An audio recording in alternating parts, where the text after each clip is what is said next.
Yeah.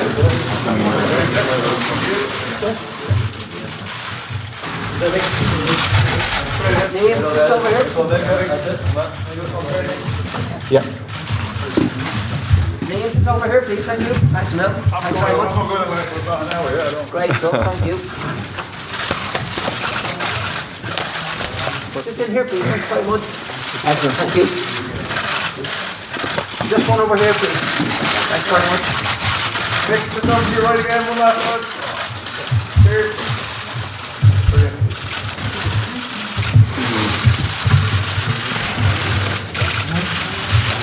Okay. Yeah, that's great. Thank you very much.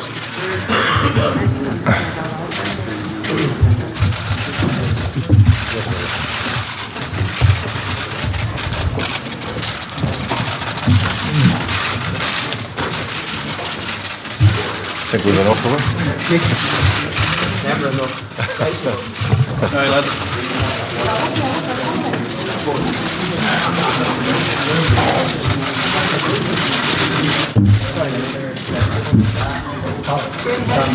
Okay, lads, let's go. Okay, guys. We won't be going anywhere. Okay. Ladies, just over here to your left, please. Thanks very much. Thanks, Mel. Thank you. Okay, can we get going? Thank you all for being present today. It's a hugely positive day for Irish football. We have a number of announcements to make. Firstly, I want to thank Martin O'Neill, Roy Keane, Seamus McDonagh and both Stevens for the 5 years that they've given to Irish football. There have been great memories and that must be remembered. Obviously getting to the last 16 of the Euros, the playoffs against Denmark, and some great nights here in Aviva, be it with Germany, Bosnia, and in Vienna, Cardiff and Lille with some great victories. I'm delighted to announce on behalf of the FAI that Mick McCarthy is our new international manager, and he'll be joined, obviously, assistant managers by Terry Connor and Robbie Keane. Mick is our second most successful manager ever, next to Jack Charlton, having achieved 2 playoffs in his time and reaching the round of 16 in the World Cup in 2002. And we are delighted to have Mick McCarthy back as our international manager. Further announcement today is that Stephen Kenny will commence as our under-21 manager. He'll be responsible for all underage men's teams, and Ruud will expand on that later, as well as Stephen at a press conference tomorrow here with Ruud. And after the Euros in 2020, Stephen will take charge of the senior international team. Mick, Ruud and I will now deal with any questions in relation to that announcement. After Mick leaves, then Ruud and I will deal with any broader questions you'd like to ask in relation to the association. So, thank you very much. Mick, it's often said that in life maybe we should be careful about going back. What made you feel that this was the right challenge for you to return to the game? It is said, yes, Ed. And well, we'll see, won't we, whether it's a good decision to come back when how we qualify for the Euros and how successful or not I am. But I was never ever going to turn the chance down to come back and take the job. I mean, it's been mooted on a number of occasions. Every time a new manager has been going to be selected, I always sent to have a few more Irish journalists in the press conferences, whatever I might be, asking if I wanted to take the job. And my answer to that was always, if I'm out of work or the job comes up and it's possible to take it and nobody's there, of course I would want to take it back. So we'll see whether it's a good decision, won't we, in 2 years' time, but I'm looking forward to it. It's great. Can you explain how the arrangement will work? Is there any flexibility at the end of your period if it goes really well to possibly extend it? No, I was explained when I went to see John and Ruud, and I'm happy enough with that it's for 2 years to qualify for the European Championships. And you know what, you give me all the scenarios. If we do really well and we get to the final, we win it, and will they want me to stay? Well, there might be a push for me to stay.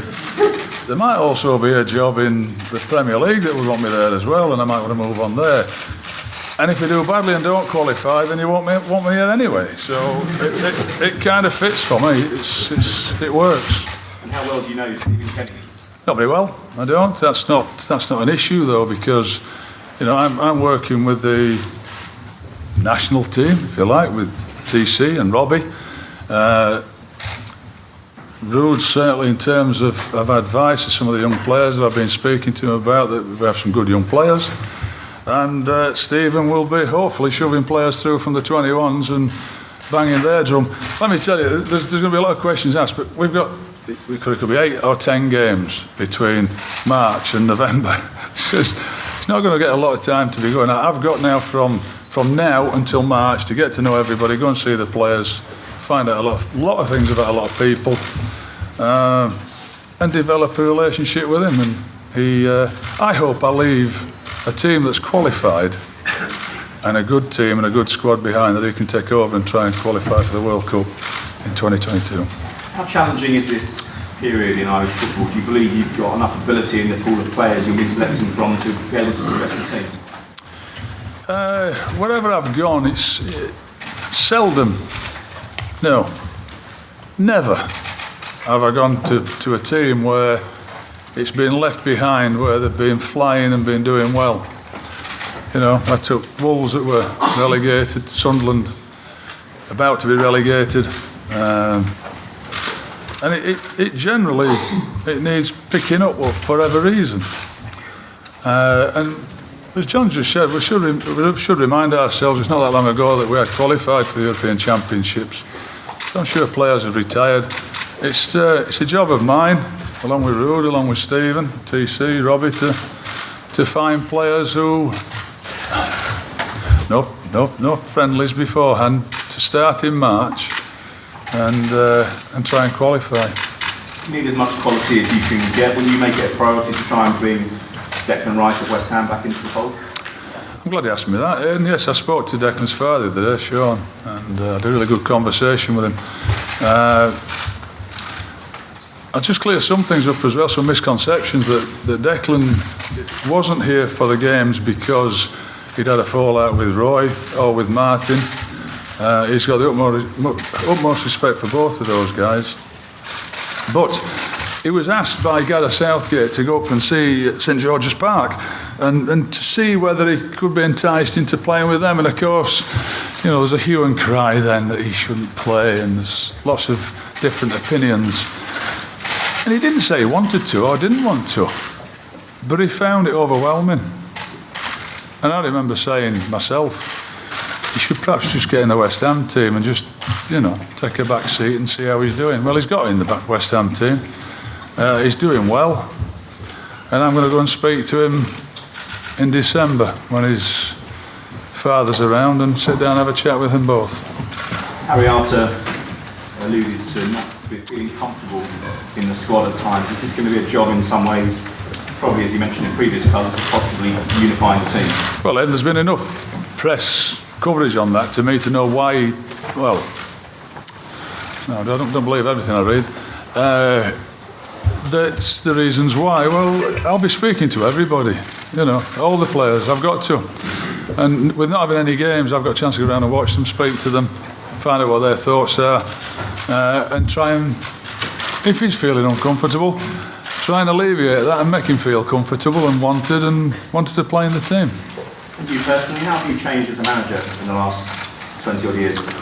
I've certainly lost some hair. I got older, wiser, I think. I have a bit more perspective on life. I tend not to fall out with everybody as quickly as I did before.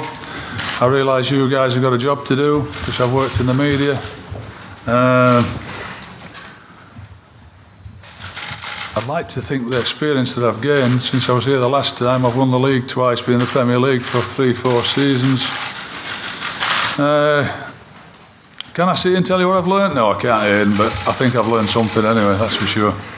It's obviously inevitable that the past will be brought up from time to time. You played in a very successful era for this country. You've managed obviously a successful time as well.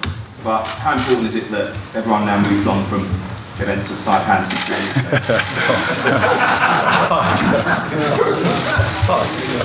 Why? What happened there, Aidan? I've also... My memory's gone as well in the last 16 years.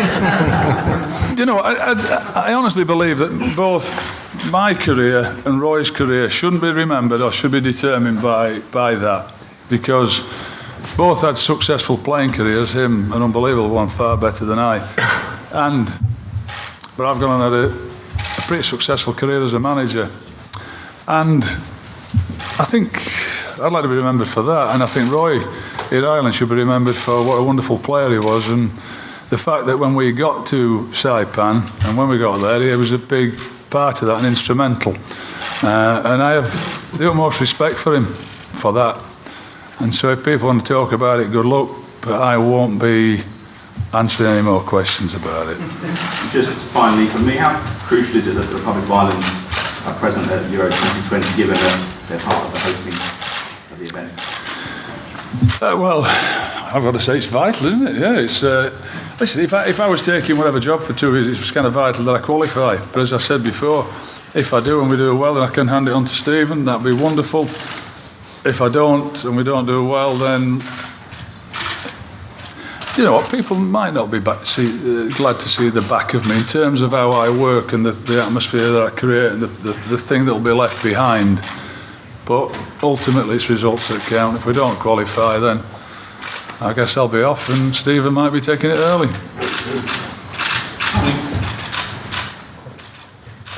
Mick, can I ask you about the role of Terry Connor and Robbie and who else you might be bringing into the staff? Yeah, well, TC, as you know, as you know, he's now known as Terry O'Connor, by the way. He's been lifted from his just Connor. He's been given an O in front of his name by most people already.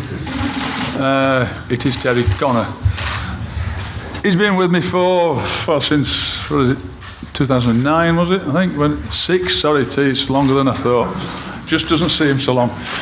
When Taff left, and Taff who was here with me, was such a wonderful assistant of mine and saw me through my formative years, to be quite honest. And TC took over and we couldn't see the join, which was nice, because I never thought I'd be able to say that. Robbie is a different one that once asked me if I would I consider him helping out in some way in a coaching role, management role, just to be part and work with me. And I give it some thought, and I have to say it's yes, because I'm coming up 60. TC is what, 50 what? 56, a bit younger than me. But I kind of like the idea of a young coach, assistant that's got bright ideas. I mean, come on, he's one of the most capped, top goal scorer. I think he will have a real affinity with the younger players, whether it's coming through from Rude, from Stephen. I mean, all these guys are coming through. He's their hero. So I think that's it's going to be a real benefit to me. And he'll be driving up and down the country looking at players and having his backside in the car and getting sick of watching teams and reporting back to me and TC. So that's what he'll be doing. And was that something that was suggested to you? And how long did it take you to make up your mind? It was suggested to me by him, by Robbie. First I thought you cheeky bollocks, to be quite honest. Excuse me if this is live, but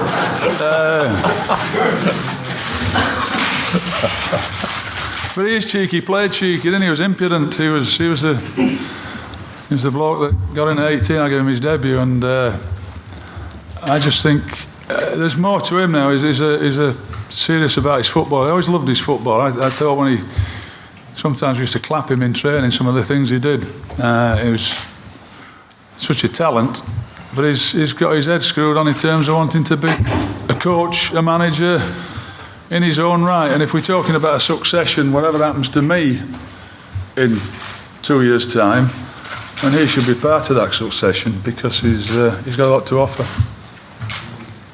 Well, it strikes me, Mick, I mean, knowing you so long, if things go well, I can't see you want to give up this job. I probably won't, but I've no option, have I? So, like I said, that's 2 years down the line. Do you know how long a championship managers get the average tenure? 11 months. I haven't been given 24. So, you know, a lot. Hey, let me just put this to you. What about Stephen Kenny comes in? I mean, I'm so surprised, and there's really no disrespect to Dundalk. But he hasn't gone somewhere else already. What if he comes in and rips it up with the 21s and some club from England come say, I tell you what, Steve, I fancy you and we'll take you away. It's 2 years' time. You know, we don't know what will happen.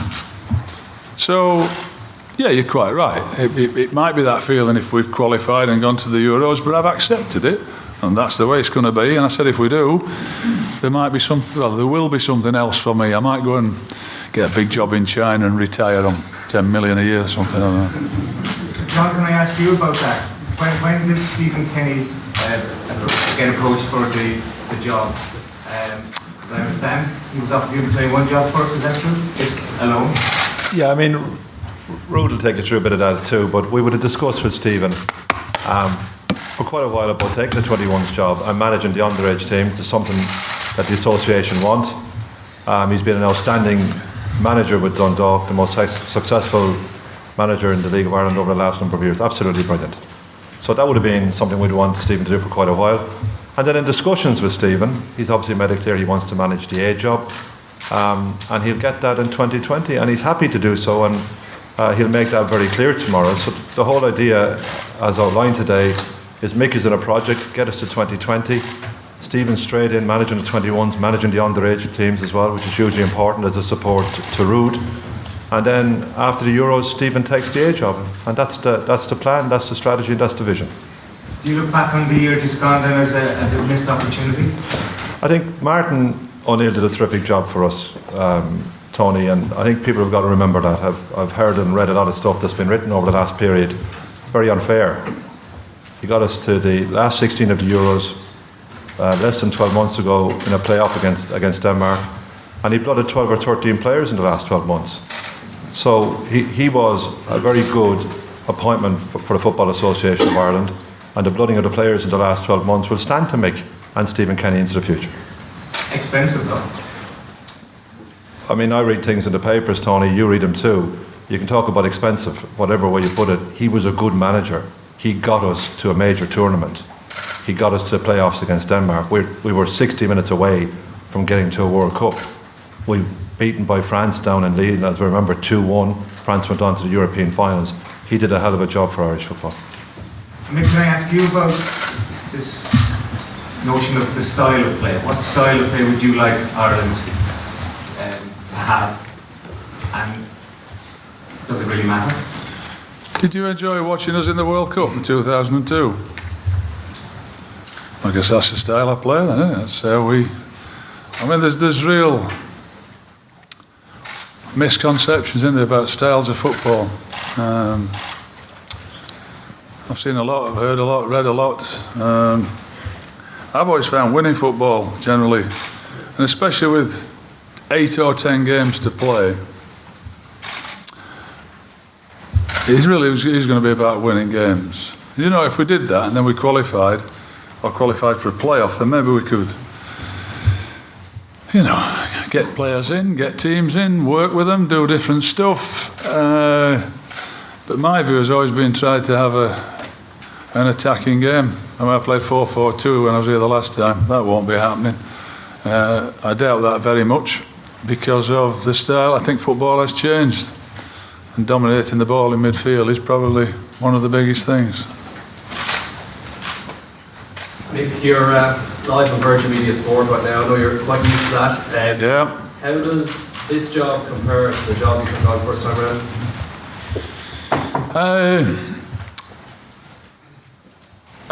I'm certainly not a starry-eyed 36-year-old, that's for sure, that's coming in and pretty much wet behind the ears. And I've looked back and I've said to other people before how that was done and why it was done and whether it should have been done at that age, but I kind of adapted and we got to the playoffs in 2 and ended up in the World Cup, so I had a modicum of success doing it. The job's still the job. I view any job I just go into, and I'll get the players together, I'll go and speak to them, I'll get them together, we'll work with them, and we'll endeavour and do our best to win games and pick the best team that we possibly can from the players. And if you start asking me about players and young players, you're probably going to get a shock because I'm going to say, no, I don't know that. I've been managing in the Championship, trying to sign players for my team and getting them in and selling them on, and that's what I've been preoccupied with that for the last, 16 years, since I was at Sunderland, Wolves and Ipswich. So we've now got a good spell to go and find the players and see what we've got and decide what I want to do. With Ireland at this low point we're at now, but a rebuild needed, is that possible in the time frame and with that need to qualify for Euros? I hope so, but it was the same the last time. You don't get the job if you've qualified. You don't get the job if you haven't been relegated out of the Nations League. If they've won, I don't get the job. So I said it's always seems to be you always get it on a bit of a low, and so the first job is to turn that around. And I can't do any turning around until March. They can see what I'm doing. They see me at games, and see I've spoken to players, and I can be around doing stuff. But ultimately, I'll be judged on the results, and that starts in March. How we play and what we do. Final one for me. Planning a meeting with Steve in the next few days, Stephen Kenny, or tonight? Will that happen? I'm seeing him tonight, actually. Yeah, he's buying dinner apparently. Anything else you from me? Mick, how are you? Hiya, I'm great. How are you? Good, thank What's your name? My name is Jamie. Nice to meet you. Just in terms of question about... We've met before, haven't we? I'm sorry if we haven't. I do apologise. Probably have, yeah. Just in terms of us trying to get goals, we spoke to Ray Houghton yesterday about Robbie coming in, and he said he feels there's no better person placed to help us try and create more chances and score more goals. Previous day we interviewed Darren O'Dea. He said he felt that Robbie was playing in this current team, he wouldn't score because we just don't create chances and we haven't scored in 4 games. What's your assessment of that task of trying to help us create more from the goals and obviously score some goals, because we kept some clean sheets, but at the other end we hardly had a shot really. Would Darren put money on Robbie wouldn't score in this team? That's what he said. I'd put money on he would. Yeah. There's a fine line. I'm talking about, just answered the question there to Des, was it? And you got to win games. So to win games, we've got to score. Of course we have, but we've not got to concede. There can't be that gung-ho approach that start a tournament, you don't want to get beaten. Remember going to the World Cup, you don't want to lose your first game. Starting a tournament, don't want to lose your first game. So that's important, but we've got to try and find a way. And I've got to get down to the players. I've got to see who they all are, who's available, who's fit when it comes round to March, and try and make us a force to be reckoned with. I can't do it today, Jamie. I'm sorry for you. I can't. It's like I can't. What can I promise you? All right, we'll try and get balls in the box. We'll get runners from midfield. All that stuff that we try and create goals with. I know about doing it. I know how to do it. Doing it on the pitch when it comes round, and I'll have to see the draw on Sunday as well. See who we get playing again. And in terms of trying to get the fans back as well, we haven't had a full stadium here for a little while now. There has definitely been an unrest with the FAI, with the team, with the previous management team, with the style, etc. We do need to try and get this stadium rocking again and support back, and I'm sure there'll be a big crowd here to see your first game back, but just a word on that, trying to get the fans. Oh, look, without them it's always been such a wonderful experience, and that as a player walking up the steps at Lansdowne Road and the tingle on the back of the neck and the anthem, and as a manager it was the same. And I was talking about playing at Lansdowne, playing against Spain when we beat them 1-0, and I think it was an own goal. I've still got a photograph at home. I'm crushing Butteragaino's hand, and he's sort of smiling at me. I think he was grimacing at me, and we made the place an intimidating place. It was, we had some really good years and great games, great times, and we did have it rocking. And it's my job to try and get that going again. It's important that we get the fans back on side. I hope it's a positive today that I've took over. We played good football the last time I was here, and we had some really good results. I'm not sure if you'll speak to Roy, but is Martin someone you plan to speak to about his views on the team he's just left? What you'll do or not? I might let that sit for a while. We haven't got a game. And do you know what? Sometimes I'm old enough and wise enough to make my own assessments, and I've done it with players in the past. When I've been scouting players, I ring somebody up for an opinion, and maybe I'm signed because of that opinion, and I maybe should have done, and I've been put off. So, we've been around a long time to know the players and to look at them, and I'll be watching the games that's gone past, and I'll be watching the opponents as soon as I know who they are. And I'll make my own assessment, and I would imagine, well, I know he will be. Martin will be feeling a bit raw, so I'll leave him alone. And you're probably right, no, I won't be speaking to Roy. And just one for me, your thoughts on the draw next weekend? You'll be there with your FAI hat on and hoping for an easier draw for them, because obviously it could be very difficult as well. Of course, that's never easy, is it? You know, when I turn up for the World Cup draw, and that was supposedly a group of death, and we got through it. I'll be turning up full of excitement with the fact that I'm now the manager. I'll be taking the team for that tournament, and I'll have my fingers and toes crossed and hoping we get a really favourable draw, whatever that is. I don't know. Pleasure. Nick, can I just ask you, Nick this evening coming by, you've no doubt allergic to a handful of home-based players who are championship level for certain. Who says that, sir? Steve. Well, they're the championship players for certain. I've managed in the championship for 20 odd years, and I'll tell you, it's a tough old place to be. However, my point is that these players aren't going to be back in action until March, due to the nature of the league over here. And essentially, they're ruled out of the opening qualifiers. Have you a strategy of what approach you're going to take to the league over here? No, because you've just alerted me to that fact, so until I speak to Stephen tonight, then he can tell me, then maybe we can have a strategy towards that, whether those players can get. But it's that'd be an interesting one, that, wouldn't it? 5 or 6 players that come straight into the team for a qualifier that we've got to get up and running in March. I think I really ought to see them first and judge them for myself. I didn't say that, I said they were off championship level. No, I know, I'm not going to argue about that. Well, can I just finish and answer your question? I'm not going to argue with you about that, but I have scouts that ring me up, they've worked at championship level and tell me a long time and say, this player is championship level, and we go and look at him and he's not championship level. And I really got to see him play at championship level before I decide that. And Stephen will be the person to talk to tonight over dinner, I'm sure about that. Thank you. Right, thank you. As the football newspaper correspondents to make way to the photographer's room, please. John will be available for the podcast media here. Fine, but fine. Where are we going? Oh, good.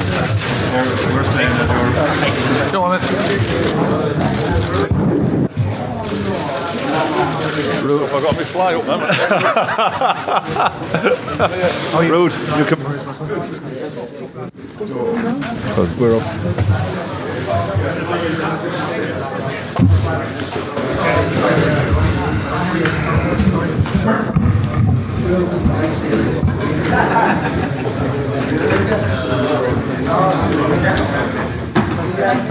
up.